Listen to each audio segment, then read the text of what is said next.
बात उन दिनों की है जब लोग अपने बच्चों को विद्या प्राप्त करने के लिए गुरुओं के आश्रम में भेजा करते थे। बालक वरदराज जब 5 वर्ष का हुआ तो उसके पिता ने भी उसे शिक्षा ग्रहण करने के लिए एक आश्रम में भेजा। आश्रम में गुरुजी ने अन्य बालकों के समान ही वरदराज को भी पढ़ाना प्रारंभ किया। वरदराज आश्रम में रह तो रहा था, लेकिन उसका मन पढ़ाई में नहीं लगता था। गुरुजी ने उसे तरह तरह से पढ़ाना और समझाना चाहा, लेकिन उसे कुछ भी समझ न आता था। गुरुजी जो कुछ पढ़ाते उसे वह याद ही नहीं रख पाता था। उसकी ऐसी स्थिति देखकर आश्रमवासी बच्चे उसे मंद बुद्धि कहकर चिढ़ाने लगे। इसी प्रकार 5 वर्ष बीत गए। धीरे धीरे उसके सहपाठी उससे आगे बढ़ते गए, पर वरदराज वहीं का वहीं, वह कुछ भी विशेष न सीख सका था। उसके साथ जो पढ़ने आए थे वे तो आगे बढ़ ही गए, जो बाद में आए वे भी उसे पीछे छोड़ आगे निकल गए। एक दिन गुरुजी भी हार मान गए। निराश होकर उन्होंने वरदराज से कहा, बेटा वरदराज, मैं समझता हूं कि पढ़ना लिखना तुम्हारे वश की बात नहीं है। जितना प्रयत्न मुझे करना था उतना मैंने किया, पर मुझे लगता है कि विद्या धन तुम्हारे भाग्य में नहीं है। इससे अच्छा तो यही है कि तुम अपने घर जाओ और वहां का काम काज देखो। वरदराज असमंजस में पड़ गया। गुरुजी के मना करने के कारण उसे अपना भविष्य अंधकारमय लगने लगा। उसे यह चिंता भी सताने लगी कि घर लौटने पर उसके पिता क्या सोचेंगे।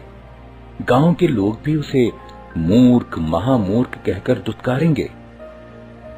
वरदराज करता भी तो क्या, उसने अपना सामान समेटा, गुरुजी के चरण छुए और वह भारी मन से विदा हुआ। वह उदास होकर अनमने भाव से चला जा रहा था। घर वापस जाने का उसका जरा भी मन नहीं था, पर कोई और ठिकाना भी तो नहीं था। कहां जाए क्या, उसकी समझ में कुछ भी नहीं आ रहा था। वह सवेरे चला था और अब दोपहर हो आई थी। रास्ते में खाने के लिए गुरुजी ने उसे थोड़ा सत्तू दिया था। उसे भूख प्यास भी लगाई थी। चलते चलते उसे एक कुआं दिखाई दिया। वह पानी पीने के लिए कुएं पर पहुंचा। वहां उसने देखा कि पानी खींचने की रस्सी की रगड़ से कुएं की जगह पर निशान पड़ गए हैं और मिट्टी के घड़ों को रखने से जमीन पर गड्ढे पड़ गए हैं। यह दृश्य वरदराज के मस्तिष्क में बिजली की तरह कौंध गया। उसने विचार किया कि जब रस्सी की बार बार रगड़ खाने से कठोर पत्थर पर निशान पड़ सकते हैं, तो क्या लगातार परिश्रम करने से मैं विद्वान नहीं बन सकता? बस फिर क्या था, वरदराज के मन में आशा की किरण जगी। वह बुदबुदाने लगा, मैं भी लगातार परिश्रम करूंगा, अपने पाठों को मन लगाकर बार बार पढ़ूंगा और उन्हें याद करूंगा। फिर देखता हूँ कि मुझे विद्या कैसे नहीं आती। वरदराज ने कुएं पर हाथ मुड़ा और गहरी सांस लेकर आगे की ओर बढ़ा। अब वह सभी प्रकार की चिंताओं से मुक्त था, इतना कि उसे भूख प्यास की भी चिंता नहीं रही थी।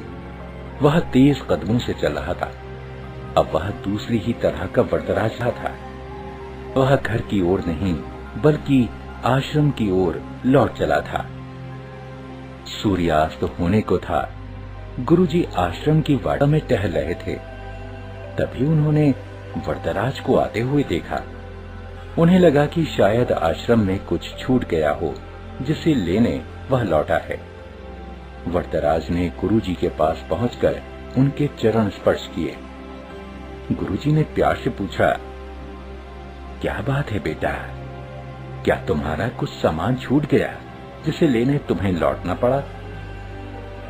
वरदराज नम्रता पूर्वक बोला, हाँ गुरुजी, मेरी विद्या यही छूट गई है, जिसे इस बार मैं अवश्य लेकर जाऊंगा। अब मेरी आंखें खुल गई हैं।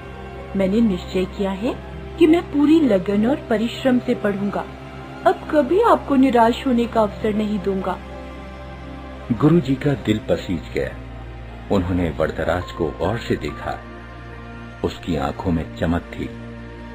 गुरुजी ने इतना भर ही कहा, तुम जो कुछ कह रहे हो, यदि उसे कर दिखाओगे तो मुझे बड़ी प्रसन्नता होगी।